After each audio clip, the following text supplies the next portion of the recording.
The IS-4, a tier 10 Russian heavy tank, a vehicle that almost every new player is suggested to grind down from almost every YouTuber, and I am one of those YouTubers that suggest to go for this vehicle, but not as your first tier 10 vehicle, and the reason for that being isn't because of the IS-4 itself, but the grind to get to it. Now, the KV-4 isn't a bad grind stock.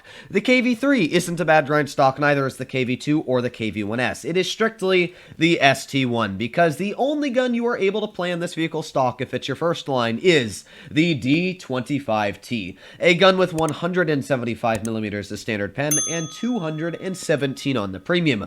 What that means is good luck penetrating an E100 with 217mm of pen because, fun fact, you won't be. Now the KV4 is actually a very fun grind, even if you don't have the top 107mm with 238mm as standard and 303 on the premium. The second gun, which I actually prefer more, the 122, which is the same 122 on the stock ST1, is actually a pretty strong throwout. And the reason for that being is because, first of all, it's actually got more DPM, about 200 more to be in fact, over the ZIS. Second of all, not only does it have more DPM, but because it's got more alpha, that's actually a really, really nice trade because you've got a similar reload to more alpha than the ZIS, but it does have some drawbacks, and the only drawback I can name, well, dispersion's bad, but it's actually not terrible because it's got very good on-movement dispersion, especially for a 122.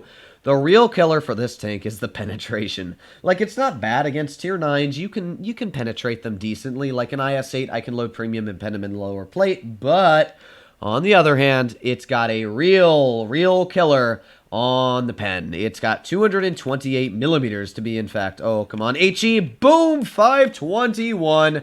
That's what I'm talking about. This guy, he's not enjoying me too much, and you know what? With whatever the heck he's doing, I'm obviously going to do this again. Let's get another nice shot in him. Something bounced me for 600. What the heck would do 600? The Jagdtiger? That's really the only vehicle I can think of. A Jagdtiger shooting HE. We've also got like the AMX over here. Let's miss him, I guess. That's unfortunate, but yeah.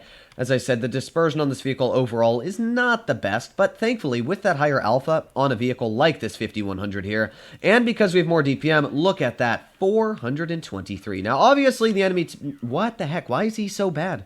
What is he shooting at my upper plate? Well, that makes sense. Obviously, with the enemy team being this potato, it's not really going to mean much. I want to aim for this guy's lower plate, but yeah, we're going to have to load premium. As you can see, that's where the pen is quite doo-doo. The normal gun on this vehicle, the ZIS, would have easily buttered right through that with no trouble whatsoever. But because I am running this gun, it does struggle. But look at that. Oh my god, that went nowhere where I aimed, but you know what? We penned. We did 450 damage, and we actually bounced the shell. We are just a living fortress right now, bouncing every shell fired at us. Look at that.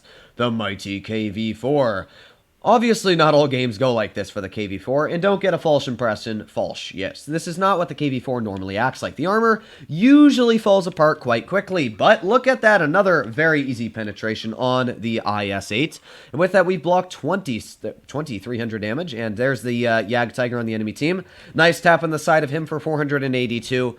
You can personally see why I like the alpha. It's actually very, very nice. In a scenario like this, you can see it literally butchered through the enemy team. We were able to get HEs on the T-49, two to be in fact, just demolishing what was left of his vehicle. Not only did the HEs absolutely demolish the enemy T-49, we also were able to rip through vehicles like that IS-8. We only had to fire one premium round. We fired, I think, what was it, 3 or 2 APs on him, penetrated all the APs. All the rounds we pretty much fired this game, we penned, and because of that, we were easily able to do 3,123 damage. Now again, not every game's going to be this easy. Yeah, it's a little weird, but I did do some practice rounds in my KV-4 before I started playing, and well, even the game I lost, I did 2,300, and the other 2 games, I did 2,040 and 2,072, and these were all with the 122. And I can tell you that from personal experience, if you know how to play this 122 correctly, you can do just as strong as the ZIS.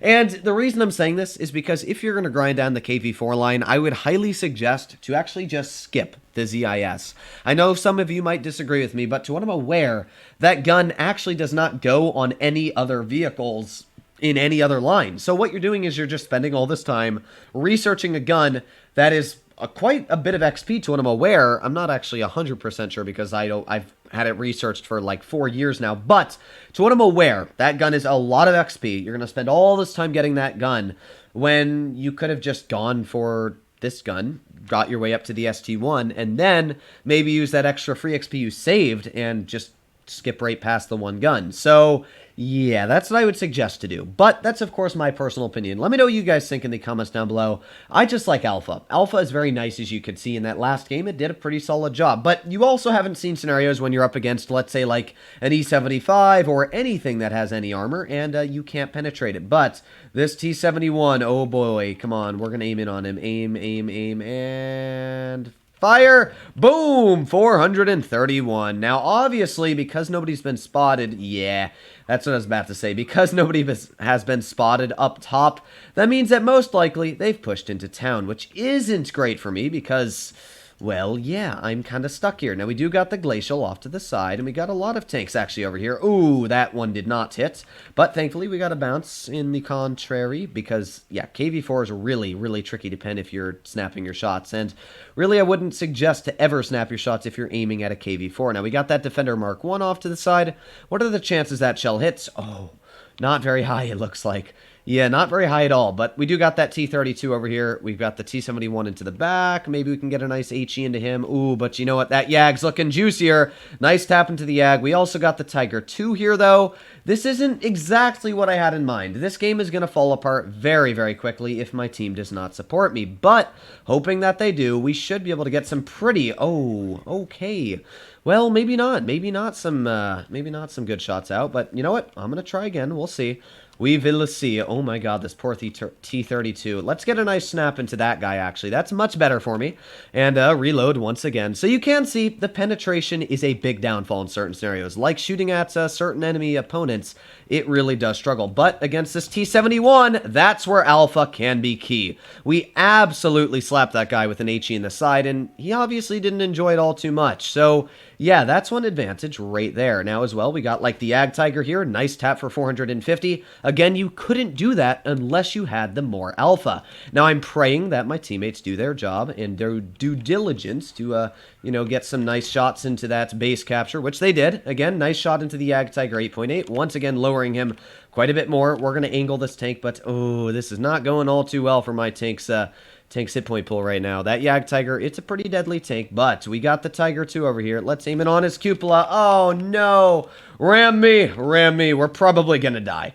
As you can see here, the penetration is a struggle, as always, and it can let you down massively. Oh, this is such a struggle. Come on. Push forwards. I can bounce it. I believe in the KV-4. I believe. Come on. Come on, bounce it.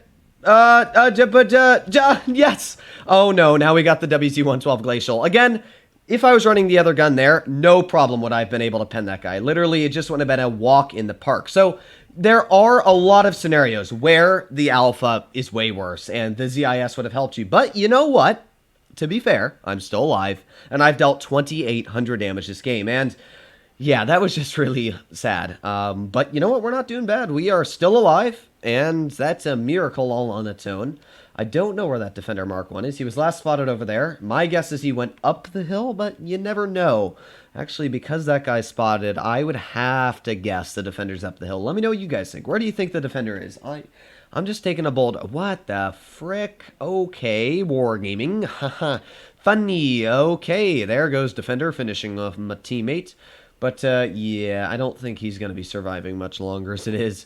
That Defender, I really don't know what that guy was doing. If he had played correctly, he could have honestly won his team that game. But, yep, there you go. So, not a bad game. Again, you can see the KV-4 did its job. We bounced some shells, and we were able to tap some pretty nice shots out.